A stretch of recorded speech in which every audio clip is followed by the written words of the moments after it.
Kamusta mga kaisda? Okay ba kayo dyan? So ayun, sana ay okay ang lahat ng mga kaisda natin dahil ako ay okay lang din. Grabe, ang init. Init sa isdaan natin. Grabe ang init dito talaga.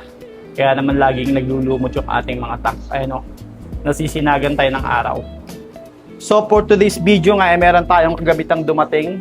Actually, kagabi pa ito dumating. Ngayon lang natin iti-testing o ilalagay sa ating monster tank. Para ito sa monster tank natin.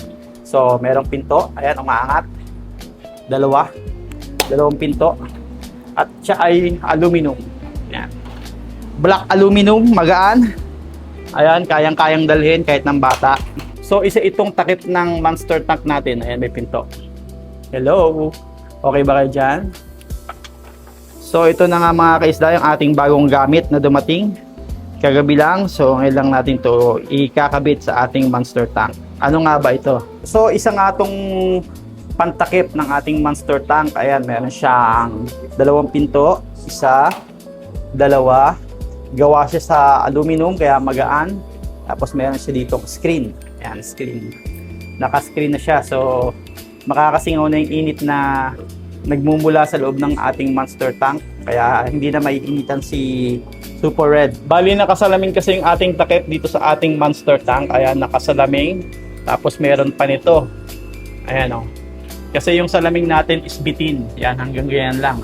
So, kumuha pa tayo ng divider na to. Tapos inukita natin dun para dun tatama sa, ayan, tatama dun sa tubo.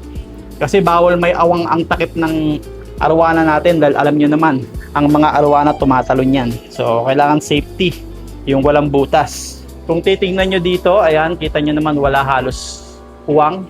Nakatakip lahat. So, ang tendency nito is ang init ng loob. Hindi makasingaw yung init. Bali, mainit na nga yung lugar natin dahil nasa balcony tayo, nasisinagan tayo ng araw. Tapos, yung takip pa natin sa lameng, hindi makalabas yung init. Tapos, yung ilaw pa, dagdag pa yung ilaw, sobrang init din ito. Kaya naman, super init yung loob. Kaya pag hahawakan mo yung tubig sa gabi, napakainit. Para siyang naka-heater kahit wala namang heater. Kaya naman nagpagawa na ako ng takip. Nagpa-customize na ako ng takip. Ayan. Takip na may screen. So, makakasingaw na yung init. So, hindi na makukulob yung init sa loob ng ating monster tank. So, hindi na pagpapawisan si Red Dragon. So, ano pang iniintay natin mga kisda? Ikabit na natin para makita na natin kung swak na swak yung pagkakagawa. Okay, first step. Tanggalin muna natin tong divider na to. Magagamit na natin to ngayon sa mga flower horn natin. Tapos itong mabigat na salaming, tanggalin din natin. Grabe. Napakadelikado pa nito pag nagkamali ka. Oh. Pag nabitawan mo, basag. Tapos ilalagay na natin to. Let's go. Sana bumagay. Yan, ipapatong lang siya. Sana sakto. Sana eksakto. Uy, mukhang eksakto naman. Napakahusay. Ayan. Grabe, ganda.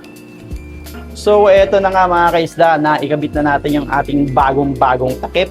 Aluminum na takip. Uy, may pinto. Hello. Hello, Red Dragon. Hello, bangus. Ayan, madali na natin silang water change. Hindi na natin kailangan magbuot-buot pa ng mabigat na salaming. Ayan, nabubukas. So, ito saktong-sakto. Oh, dulo-dulo. Ayan o, ayan, saktong-sakto. Ang ganda ng pagkakagawa. Tapos dito sa may bandang tubo, ayan, nilagyan nila ng ukit. Ayan, kapiraso na lang. Nasa 2 inches na lang yung diferensya. Hindi naman na siguro makakalusot yan si Red Dragon. Saka malaki naman na siya. Hindi na siya super liit para kumasya. Tignan nyo naman bagong-bago, may sticker po. Tinanggal na yung iba.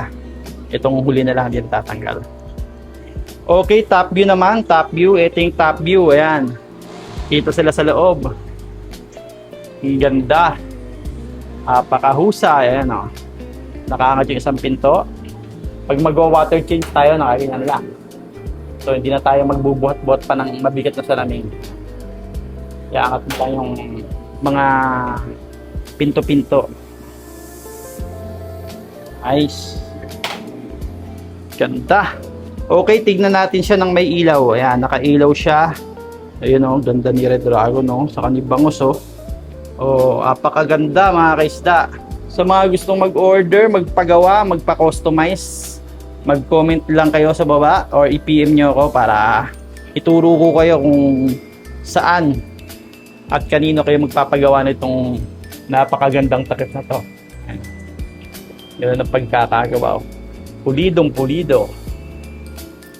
Alright! PM lang or comment down below sa mga gusto magpagawa. Ayun, goodbye, mabigat na sa lamig. Goodbye, hindi na kita mabubuhat.